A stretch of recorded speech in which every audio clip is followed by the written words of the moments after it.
Hello students, आज के video के अंदर हम पढ़ेंगे आईपीआर राइट्स। आईपीआर राइट्स या तो बोले तो इंटेलेक्चुअल प्रॉपर्टी राइट्स, इनका क्या कंसेप्ट होता है, क्या टाइप्स होते हैं और पर्पज हो गया। इंटेलेक्चुअल प्रॉपर्टी राइट जो है आरएस मेंस का जो पेपर 3 है उसके लॉ वाले सेक्शन के अंदर इसका एक टॉपिक के रूप में दिया हुआ है। आगे के वीडियो के अंदर हम इसके जो महत्वपूर्ण जो आईपीआर राइट्स हैं उनका क्या कंसेप्ट है, उनके क्या टाइप हैं, उनको समझेंगे और आगे बढ़ने का प्रयास करेंगे। तो सर्वप्रथम आता है what are intellectual property rights, क्या होते हैं ये। तो इनका सबसे पहले एक कंसेप्ट होता है, और कंसेप्ट क्या है, यह किसी इन्वेंटर को या क्रिएटर को, किसको, या तो किसी इन्वेंटर को, आविष्कारकर्ता को, या एक क्रिएटर को, सृष्टिकर्ता को उसकी इन्वेंशन और क्रिएशन को प्रोटेक्शन प्रदान करने के लिए दिया जाता है। एक प्रकार से यह उसका लीगल राइट हो जाता है जो उसे एक निश्चित समय सीमा तक दिया जाता है, ताकि उसकी जो अनन्य रचना है वह उसका अनन्य अधिकार के साथ प्रयोग कर सके। बौद्धिक जो संपदा अधिकार है, इनका पर्पज क्या होता है, ये एक हमारी जो बौद्धिक सृजनशीलता है, हमारी जो मेंटल क्रिएटिविटी है उसको प्रोत्साहित करते हैं। साथ ही साथ मानव मस्तिष्क के द्वारा जो नया कुछ अलग रचा गया है, कुछ बनाया गया है, उसका कोई दूसरा व्यक्ति गैर कानूनी तरीके से प्रयोग ना करे। अर्थात जिस व्यक्ति की बुद्धि ने जिस चीज़ को जन्म दिया है वह व्यक्ति उसका अच्छे से यूज कर सके और समाज के उस यूज के साथ समाज का कल्याण भी कर सके। यही चल के इन इंटेलेक्चुअल प्रॉपर्टी राइट्स का पर्पज होता है। पहला जो इंटेलेक्चुअल प्रॉपर्टी राइट है, आईपीआर जो है, वह वेनिस में लाया गया था। और वेनिस में भी कब लाया गया था, 1474 में, 1474 में पहला आईपीआर वर्ल्ड में आया था।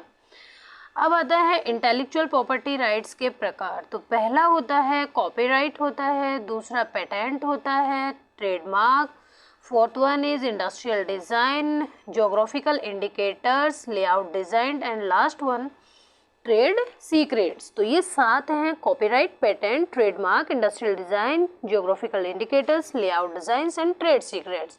अब इनका आगे के वीडियो में हम इनको एक एक करके देखते हैं। तो सबसे पहले आता है कॉपीराइट।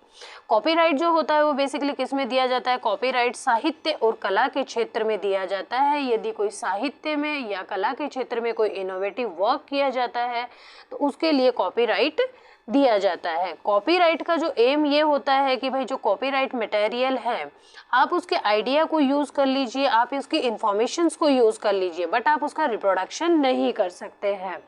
मतलब यूज कर लो, क्या यूज कर लो, इंफॉर्मेशन यूज करो, आइडिया यूज करो, बट उसका रिप्रोडक्शन नहीं होगा। मतलब use of idea and information, not reproduction. ये जो कॉपीराइट होता है ये 60 सालों तक दिया जाता है। मतलब कोई व्यक्ति ने यदि अपनी कोई इनोवेटिव आइडिया दे दिया तो 60 वर्ष तक तो मतलब वह उस इनोवेटिव आइडिया का जो एक लीगल राइट होगा वो उसके पास होगा। लेकिन जैसे ही 60 वर्ष पूरे हो जाते हैं उसके बाद में इस आइडिया को, इनोवेटिव आइडिया को क्या कर दिया जाता है, पब्लिक कर दिया जाता है, सार्वजनिक कर दिया जाता है। किसके द्वारा इसको मैनेज किया जाता है, कॉपीराइट को, मिनिस्ट्री ऑफ ह्यूमन रिसोर्सेज के द्वारा कॉपीराइट को मैनेज किया जाता है कि कॉपीराइट देना है, किसे नहीं देना है, किसे सार्वजनिक करना है, ये सब मिनिस्ट्री ऑफ ह्यूमन रिसोर्सेज के द्वारा डिसाइड किया जाता है। कॉपीराइट एक्ट का हनन ना हो इसके लिए एक कॉपीराइट एक्ट बना हुआ है, 1957 का बना हुआ है कॉपीराइट एक्ट, जिसे 2012 के अंदर अमेंडमेंट किया गया था। कॉपीराइट को रिन्यू नहीं कराया जा सकता क्योंकि ऑलरेडी ऊपर कहा जा चुका है कि भाई कॉपीराइट कितने टाइम के लिए होता है, कॉपीराइट ओनली एंड ओनली 60 वर्ष के लिए होता है। उसके उपरांत उसे सार्वजनिक कर दिया जाता है तो कॉपीराइट रिन्यू तो होगा ही नहीं। अब कॉपीराइट जो होता है आप किस किस पर कॉपीराइट ले सकते हैं, ये इंपॉर्टेंट है। ये सीधा क्वेश्चन में पूछा भी जा सकता है कि किस किस चीज़ के ऊपर आप कॉपीराइट ले सकते हैं। संगीत के ऊपर कॉपीराइट लिया जा सकता है, कोई बुक है उस पर कॉपीराइट लिया जा सकता है, पेंटिंग, चित्र पे लिया जा सकता है, मूर्तिकला पे लिया जा सकता है, फिल्म, विज्ञापन, या फिर कोई आपने कंप्यूटर प्रोग्राम बना लिया, तो इन सब चीज़ों के लिए कॉपीराइट लिया जा सकता है।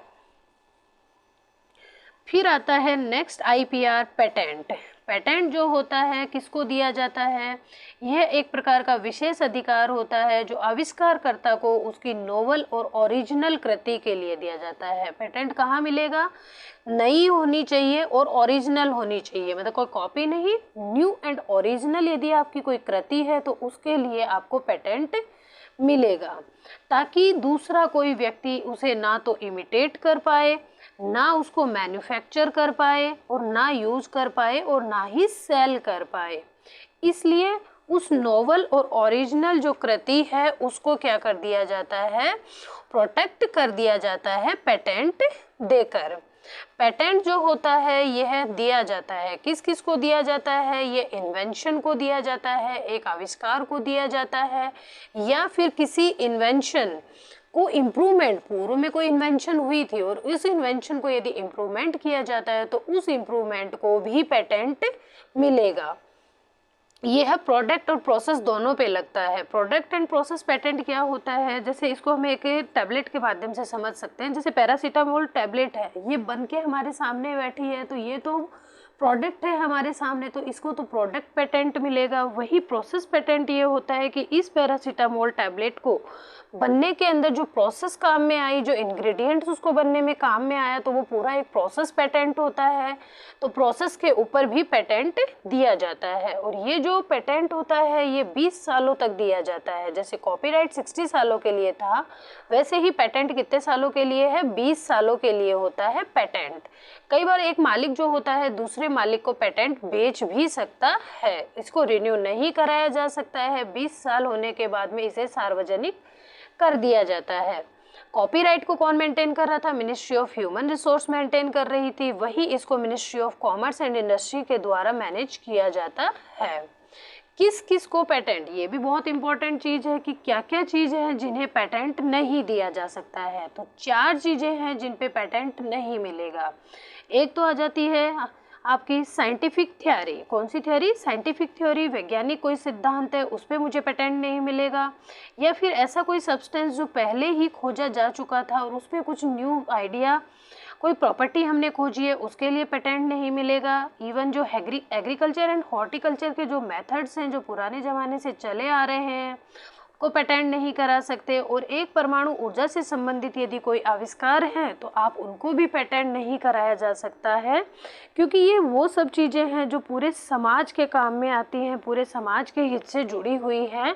हम इनको किसी एक व्यक्ति विशेष के साथ बांधकर नहीं रख सकते हैं। अब आते हैं ट्रेडमार्क। ट्रेडमार्क क्या होते हैं, ट्रेडमार्क जो होते हैं एक प्रकार के सिग्नल होते हैं जो किसी गुड्स और सर्विसेज को दूसरी से अलग बनाते हैं। जैसे नाइकी का जो सिग्नल है ये वाला है, गुड वाला है, वही एडिडास का ये, तो इन दोनों का जो सिग्नल जो है वो अलग अलग है, संकेत अलग अलग है जो अलग दोनों को अलग बना रहा है, यही होता है ट्रेडमार्क। यह एक संकेत है जो गुड्स और सर्विसेज को अन्य से अलग दिखाता है। ट्रेडमार्क आज कोई नई चीज नहीं है। ट्रेडमार्क जो पुराने समय के अंदर जो कारीगर हुआ करते थे वो यदि अपनी कोई दीवार वगैरह भी बनाते थे तो वहां पर वो अपना मार्का जरूर लगाते थे। कौन मैनेज करता है ट्रेडमार्क को, पेटेंट की तरह ministry of commerce and industry के द्वारा ही इसको मैनेज किया जाता है। अन अकेडमी के लोगों में 2 बाउल हैं उल्टी, और BMW में हमें 4 रिंग्स देखने को मिलती हैं। हाँ, इसको हम एक फीस देके रिन्यू, मतलब जैसे कॉपीराइट और पेटेंट को हम रिन्यू नहीं करा सकते थे क्योंकि कॉपीराइट 60 साल बाद सार्वजनिक हो रहा था और जो पेटेंट था वो 20 साल के बाद सार्वजनिक हो रहा था, बट यहाँ ऐसा नहीं है। ट्रेडमार्क को आप फीस देके एक निश्चित समय के बाद में रिन्यू भी करा सकते हैं। अब एक चीज़ आती है इंडस्ट्रियल डिज़ाइंस होती हैं। इंडस्ट्रियल डिज़ाइन क्या होती है कि प्रत्येक इंडस्ट्री के द्वारा जो उसका प्रोडक्ट होता है उसकी एक निश्चित डिजाइन होती है और चारों तरफ की साज सजावट सौंदर्य से संबंधित पहलू होते हैं, अलग अलग होते हैं। इसमें 3D विशेषताएं भी शामिल हो सकती हैं। इसे रिन्यू कराया जा सकता है। यह भी ministry of commerce and industry के द्वारा मैनेज किया जाता है। जैसे फ़ोन, वीवो के फ़ोन की अलग है, ओप्पो की फ़ोन की डिज़ाइन अलग है, सैमसंग का अलग है, टैबलेट की टाइप भी ऐसे ही अलग अलग होती हैं। तो ये सारे के सारे क्या हैं, इंडस्ट्रियल डिज़ाइंस हैं। फिर आता है एक इम्पॉर्टेंट IPR जो है वो होता है GI इंडिकेटर्स या जोग्राफिकल इंडिकेटर। जो जीआई टैग होता है ना, ये क्या क्या कवर करता है? जीआई जो होता है, एक तो हैंडीक्राफ्ट गुड्स को कवर करेगा, मतलब एक कोई ये पर्टिकुलर एरिया विशेष के होते हैं, तो इसमें एक तो कौन सी हो गई? हैंडीक्राफ्ट गुड्स हो गई, एक आपकी मैन्युफैक्चर्ड गुड हो गई, कोई मैन्युफैक्चर की हुई कि वो उसी एरिया के अंदर मैन्युफैक्चर होती है। एक आ जाएगी आपके फूड प्रोडक्ट्स हो गए, जो एक पर्टिकुलर एरिया के होते हैं, जैसे बंगाल का रसगुल्ला ही फेमस है, मथुरा के पेड़े ही फेमस हैं। एक आ जाएगा नेचुरल गुड कि ये चीज़ वही होती है, जैसे बासमती राइस जो होता है वह पंजाब हरियाणा का है, तो वो नेचुरल गुड वहाँ की हो गई। एक एग्रीकल्चर गुड्स हो जाएंगी। तो कुल मिला के जीआई जो होता है 5 चीज़ों को कवर कर रहा है। हैंडीक्राफ्ट गुड्स हो गई, मैन्युफैक्चर्ड गुड हो गई, फूड प्रोडक्ट हो गया, नेचुरल गुड्स हो गई एंड एग्रीकल्चर गुड्स हो जाएंगी। जीआई जो टैग होता है एक विशेष भौगोलिक क्षेत्र में उत्पन्न हुई वस्तु को दिया जाता है, मतलब एक विशेष भौगोलिक क्षेत्र, क्योंकि वहाँ का क्लाइमेट जो होता है वह उसी के अकॉर्डिंग सूटेबल होती है। जैसे मथुरा के पेड़े हो गए, कोटा की डोरियाँ साड़ियाँ हो गई। यहाँ पर जीआई जो टैग होता है ना, जीआई टैग के अंदर उत्पत्ति का स्थान, मतलब कि जो ओरिजिन है उसका, वह इम्पोर्टेंस रखता है कि इसका ओरिजिन कहाँ पे हुआ। और हमेशा याद रखना, जीआई टैग होता है वो कभी भी एक इंडिविजुअल को नहीं मिलेगा, एक व्यक्ति विशेष को नहीं मिलेगा, बल्कि यह पूरे के पूरे एक ग्रुप को मिलता है। आपका जीआई टैग है वो, यह 10 साल के लिए दिया जाता है। जीआई टैग कितने साल के लिए दिया जाता है? 10 साल के लिए दिया जाता है। हाँ, लेकिन आप इसको फीस देकर अनलिमिटेड टाइम के लिए रिन्यू करवा सकते हो। समय समय पे आपको फीस भरनी पड़ेगी और आप इसको रिन्यू कराते रहना। Ministry of commerce and industry के द्वारा इसको मैनेज किया जाता है। दार्जिलिंग, भारत में यदि कोई पूछे तो सर्वप्रथम किसे जीआई टैग मिला था, तो दार्जिलिंग की चाय को मिला था। वह 2004 और 5 में मिला था। कब मिला था? 2004 और 5 में मिला था दार्जिलिंग की चाय को। अब आती है लेआउट डिज़ाइंस हो गया। लेआउट ये हो गया जैसे हम कोई बुक पढ़ रहे हैं, इस बुक के अंदर मतलब लेआउट, अच्छा कि भाई ये ब्लॉक, ये ब्लॉक, ये ब्लॉक, तो ये सारा लेआउट है। जैसे हम कोई मतलब सिटी का डेवलपमेंट देखते हैं तो सिटी का भी हम एक प्लान देते हैं कि भाई यहाँ पे ये सड़क रहेंगी, यहाँ पे ये प्लॉट होगा, यहाँ पार्क होगा, ये सब चीज़ें हमें एक लेआउट डिज़ाइन दिखाती हैं। फिर आता है ट्रेड सीक्रेट्स। ट्रेड सीक्रेट्स जो होते हैं ना, मतलब किसी ट्रेड वस्तु के संबंध में ऐसे सीक्रेट्स होते हैं जिन्हें बताया नहीं जाता, सीक्रेट रखा जाता है। मतलब कई टाइप के हो सकते हैं, जैसे कोई फाइनेंशियल डेटा हो गया, या कोई आपकी टेक्निक हो गई, कोई फॉर्मूला हो गया, या फिर पैटर्न हो गया, या फिर कोई program, method, drawing, process, technical data and list of customers, ये सारे मतलब ट्रेड सीक्रेट इंफॉर्मेशंस होती हैं। इसको किसी व्यक्ति या फर्म के द्वारा सीक्रेट, मतलब इसको कोई व्यक्ति भी सीक्रेट रख सकता है और कोई फर्म होती है वह भी सीक्रेट रख सकती है। अनलिमिटेड टाइम के लिए होता है ट्रेड सीक्रेट, जो होता है अनलिमिटेड टाइम के लिए। जैसे कोको कोला कंपनी ने आज तक हमें यह नहीं बताया है कि उसको कोको कोला बनाने के लिए कौन कौन से इंग्रेडिएंट्स काम में लिए हैं। अब एक आती है वीपो। वीपो world intellectual property right organisation. वीपो के द्वारा क्या होते हैं, जितने भी जो आईपीआर राइट्स होते हैं उनका प्रोटेक्शन वर्ल्ड लेवल के ऊपर वीपो के द्वारा किया जाता है। इसका जो हेडक्वार्टर है, विश्व बौद्धिक संपदा संगठन का हेडक्वार्टर कहाँ पे है? जेनेवा के अंदर है इसका हेडक्वार्टर।